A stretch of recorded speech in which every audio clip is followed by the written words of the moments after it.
PEC da blindagem, a PEC 3 de 2021, está dando o que falar e está tendo bastante repercussão aí no âmbito político, na nossa democracia, não é verdade? Essa proposta ela traz bastante mudanças aí em alguns pontos importantes da nossa Constituição, relacionado às prerrogativas dos parlamentares. Eu vou tentar explicar aí com uma visão positiva, uma visão negativa dos impactos que pode acontecer na nossa democracia, para que você entenda de uma forma clara e sucinta, né?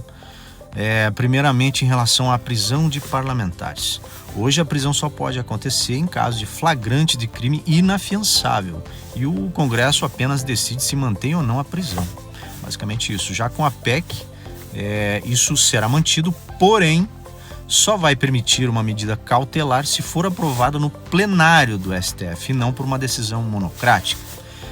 O ponto negativo, a crítica em relação à lei, é que isso pode acabar dificultando investigações urgentes, dando tempo para uma possível obstrução por parte do investigado. Já um viés positivo em relação à PEC é que isso evitaria abusos por parte de ministros que agem sozinho e garantiria uma decisão colegiada para o investigado, né? Então seria mais democrático, todos os ministros decidindo sobre a questão. Em relação à abertura de ação penal, atualmente o STF pode iniciar um processo contra um deputado ou um senador de forma direta. Pela PEC, se for aprovado, essa iniciativa somente poderá ocorrer com a autorização da Casa Legislativa, né? Então, a visão negativa disso é que essa medida criaria uma blindagem política, e daí o nome, o PEC da blindagem, porque os colegas poderiam barrar as investigações, não é verdade? E uma visão mais positiva de apoio à PEC seria que isso fortaleceria ainda mais a separação dos poderes, evitando interferência do judiciário em relação ao legislativo, né? Então, manteria o que a Constituição prega, que é a independência e a autonomia dos poderes. O terceiro ponto seria em relação à busca e apreensão. Hoje, um ministro pode autorizar uma busca em gabinetes ou residência de qualquer parlamentar. Já com a PEC, essa decisão exigiria um plenário e só permitiria analisar as provas após o aval desse plenário, né?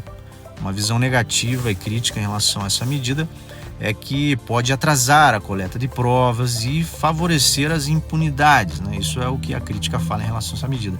Já uma visão clara e positiva de apoio à PEC seria de que isso traria mais segurança jurídica para a nossa democracia. Isso seria muito importante. Segurança jurídica é o que a gente está precisando hoje em dia, não é verdade? Quanto ao foro privilegiado, hoje ele é restrito a parlamentares e algumas autoridades, o foro privilegiado. Já com a PEC, isso seria ampliado para os presidentes de partidos com representação no Congresso. Então, uma visão crítica em relação à PEC é que isso amplia os privilégios e torna o processo ainda mais lento no STF em relação às autoridades, né?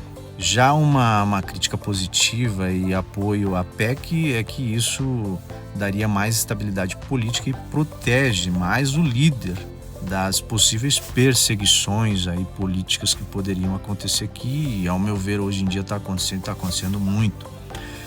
Já em relação à inelegibilidade, pela lei da ficha limpa, hoje a condenação em segunda instância já impede a candidatura, né? Ele não poderia se candidatar para nenhum cargo público se incorrer na lei da ficha limpa. Com a PEC, só se aplicaria isso após a dupla instância revisora, ou seja, haveria aí uma decisão de segunda instância, mas ele não seria inelegível. Seria passado para uma outra instância para rever a decisão. Enquanto essa revisão não fosse definitiva, ele continua elegível, digamos. E por fim, a questão do voto secreto. O voto é aberto e a PEC traria o voto secreto mais uma vez. Uma visão negativa em relação a isso seria que reduziria a transparência e dificultaria a cobrança do eleitor em relação ao seu parlamentar com base no seu voto, favorável ou não a determinada questão. Em uma visão positiva em relação à PEC, é que isso protegeria os parlamentares de pressões externas. Eu acho que o voto tem que ser aberto. Não apoio o voto secreto nesse caso. E em resumo, essa PEC 3 de 2021, a PEC da blindagem, pode ser vista de duas formas. De um lado, como reforço à separação dos poderes e automaticamente garante a segurança jurídica e a proteção contra os abusos. Inclusive, hoje eu posso analisar e ver que há alguns abusos, sim, com base na lei por parte do judiciário.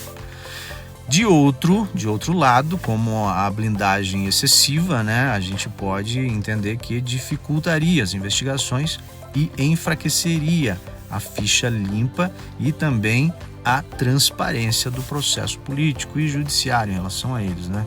Então, caberia a nós avaliar a proteção da democracia ou da blindagem política. Cada um deve avaliar ao seu entendimento. Só que a gente tem que ter consciência de que o voto que a gente faz para essas pessoas é o que define o nosso rumo, define se a gente vai viver em uma democracia e se nós teremos uma segurança jurídica ou não. Então você tem que estudar muito bem a vida pregressa do candidato antes de você colocá-lo no poder para decidir o rumo da sua vida. Então é isso, um abraço.